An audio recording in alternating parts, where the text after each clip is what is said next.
Hello everyone, welcome back to my channel. আমি চুমকি lifestyle পেজে চলে এসেছি আরও একটা নতুন ভিডিও নিয়ে। আমার গলার ভয়েসটা শুনে বুঝতেই পারছো আশা করি যে আমার হাজব্যান্ড এখন তুলনামূলকভাবে খুব ভালো আছে আর কি। যে অবস্থা হয়ে গিয়েছিল তার থেকে এখন যথেষ্ট ভালো আছে। এখন প্রতিদিনের যেরকমভাবে আমি ব্রেকফাস্ট দিচ্ছি সেভাবেই দিতে থাকছি, আর সেভাবেই রুটিন ওয়াইজ দিচ্ছি, খাচ্ছে, এখন মেডিসিনও নিচ্ছে। এখন তো আগের তুলনায় অনেকটা ভালো আছে। মুন্ডমালিনী মায়ের কাছে একটাই প্রার্থনা, যেন আমার হাজব্যান্ডকে খুব তাড়াতাড়ি সুস্থ করে দেয়। ইনি হচ্ছেন আমার শ্বশুরমশাই, আর তারাপীঠের মুন্ডমালিনী মা সবাই তো নিশ্চয় চেনো, ওনারা ওখানকার মেম্বার। তো এই মহালয়ার দিন ওনারা গিয়েছিলেন, আর সেখান থেকে মায়ের কাছে পুজো দিয়ে প্রসাদ নিয়ে এসেছেন আমার হাজব্যান্ডের জন্য। আর এখন সত্যি কথা মনটা অনেকটাই ভালো আছে, যেহেতু আমার হাজব্যান্ড এখন ঠিক আছে। তো আজকে চলে গিয়েছিলাম সকাল সকাল একটু বাজার করতে। বাজার থেকে একটু সবজি, একটু মাছ, জ্যান্ত মাছ নিয়ে এলাম। এই কয়েকদিন ধরে প্রতিনিয়তই শুধু সব রকম সিদ্ধ করে দিচ্ছি। তো আজকে একটু শাক এনে, একটু জ্যান্ত মাছ এনে একটু আলাদা করে আর কি মুখে স্বাদ বদলানোর জন্য ওকে দেব। সবটাই সিদ্ধ হবে, তেলে দিয়ে কিছুই হবে না। মাছটা শুধু অল্প তেলে ভাজবো, বাকিটা কিন্তু আমি ওই সিদ্ধ করেই করব। পুরোটাই তোমাদের দেখাবো যে একটা রোগীর জন্য কিভাবে মাছের ঝোল বানাবো, আর এই শাকটাকে মুসুর ডাল দিয়ে সিদ্ধ করব। খুব ভালো লাগে কিন্তু খেতে। তো যথারীতি আমার হাজব্যান্ডের জন্য যেভাবে আমি বানাচ্ছি এখন খাবার, ঠিক ওই খাবারই আমি খাচ্ছি। কারণ ঘরে তো থাকি দুজন, আর সাথে আমার মাও আসছে, এখন মাও থাকে। মা এলে একটু রান্না করতে ইচ্ছে করে, একটু অন্যরকম খাই, কিন্তু মা যদি না থাকে আর আমি আর আমার হাজব্যান্ড দুজনেই কিন্তু ওই একই খাবার খাচ্ছি। প্রথমে আমি কিন্তু পালং শাকে যেহেতু খুব বালি থাকে, ওটা তো বালি মানে মাটিটা একটু বালি বালি, তো সে কারণে একটু ভালো করে ধুয়ে নিতে হবে, সেই জন্য একটু ভিজিয়ে রেখে দিয়েছিলাম।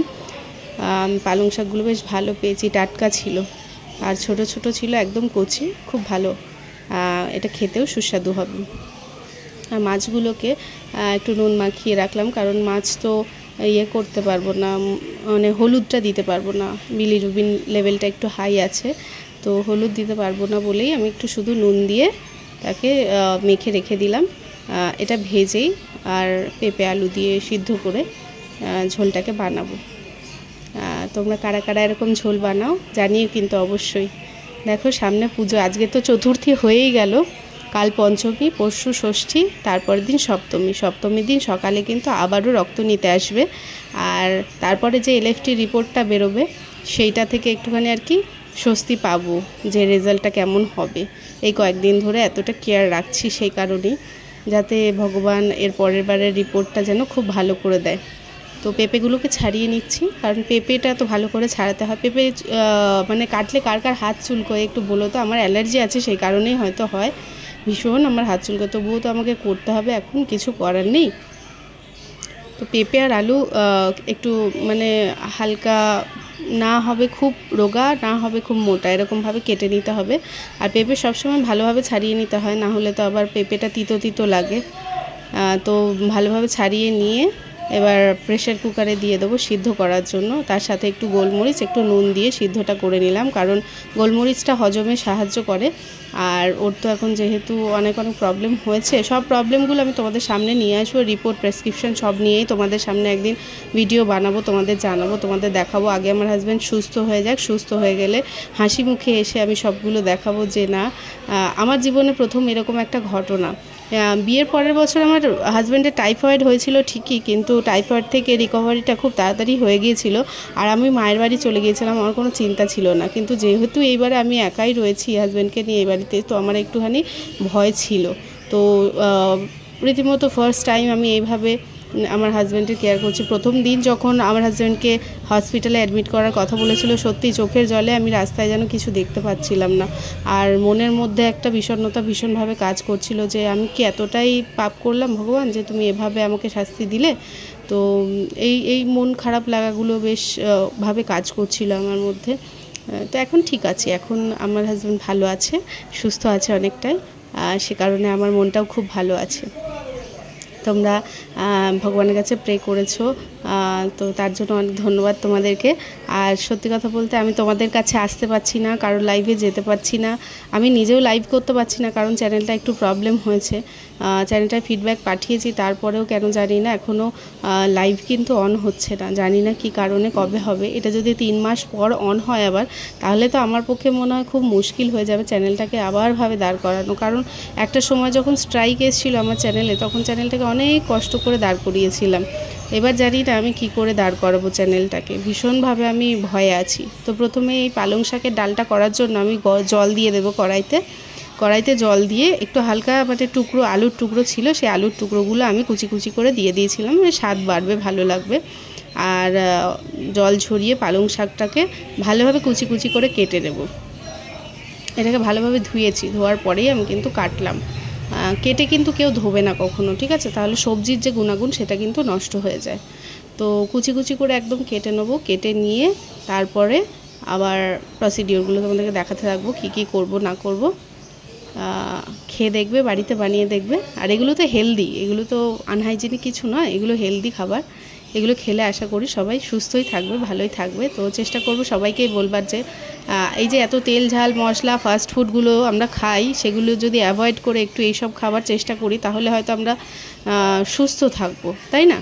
তো সুস্থ থাকাটাই আমাদের মেন কাম্যর বিষয়, যে আমরা যেন সবাই সবার জীবনে যেভাবে আছি সুস্থ যেন থাকতে পারি আর ভালো থাকতে পারি। সবাই যেন ভালো থাকুক, সবারই মা বাবারা ভালো থাকুক, কারণ মা বাবাদের বয়স বাড়ছে, আমরা বড় হচ্ছি মানে মা বাবাদের বয়স বাড়ছে।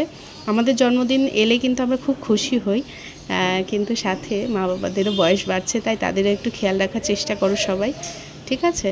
আর আমি তো সবসময় খেয়াল রাখি। আর এর সাথে দেবো মুসুর ডাল, তাই বেশি না, আমরা দুজন খাবো, তাই 1 হাতা মুসুর ডাল দিয়ে মুসুর ডালটাকে ভালো করে ধুয়ে নেব। সবাই ধুয়েই কিন্তু করো, ঠিক আছে? কারণ কোথায় কোথায় থেকে আসে, তারপর তো আমরা কিনি দোকান থেকে, কতজনের হাত পড়ে। তো সেই কারণেই সবসময় কিন্তু যে কোনো ডালই ধুয়ে নেবে ভালো করে, পারলে উষ্ণ গরম জল দিয়ে ধোবে, আর না হলে ঠান্ডা জল দিয়ে ভালো করে কচলিয়ে ধুয়ে নেবে, যাতে তার মধ্যে কোনো রকম আর ইয়ে না থাকে। তো এভাবে ডালটা ধুয়ে নিয়ে তারপরে দেখবে আমি ফুটন্ত জলের মধ্যে এই ডাল আর শাক দিয়ে দেব।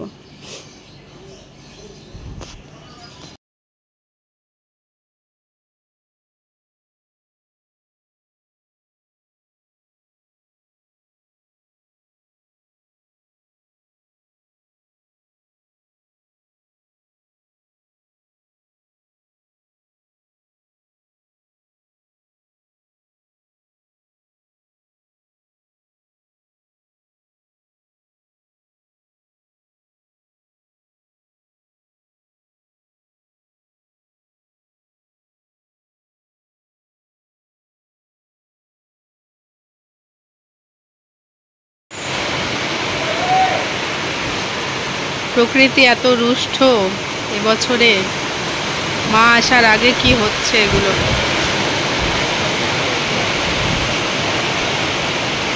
প্রচুর বৃষ্টি হচ্ছে, প্রচুর বৃষ্টি।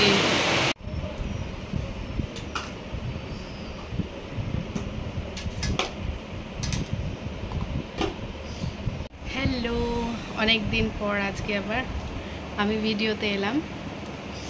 তো তুলনামূলকভাবে এখন ঠিকঠাক আছে পরিস্থিতি, এখন একটু সুস্থ, তাই আমাকেও লাগছে ঠিকঠাক একটু দেখতে।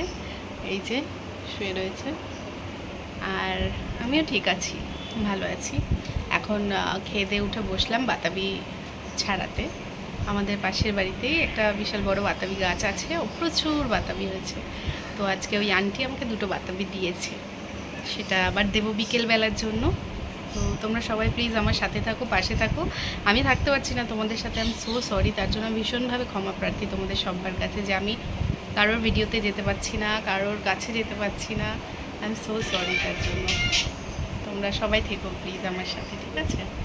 এই হচ্ছে বাতাবি, আমাদের পাশের বাড়ি ওদের, দারুণ দারুণ বলে না, মানে গাছের জিনিস সত্যি পুরো গোলাপি রঙের।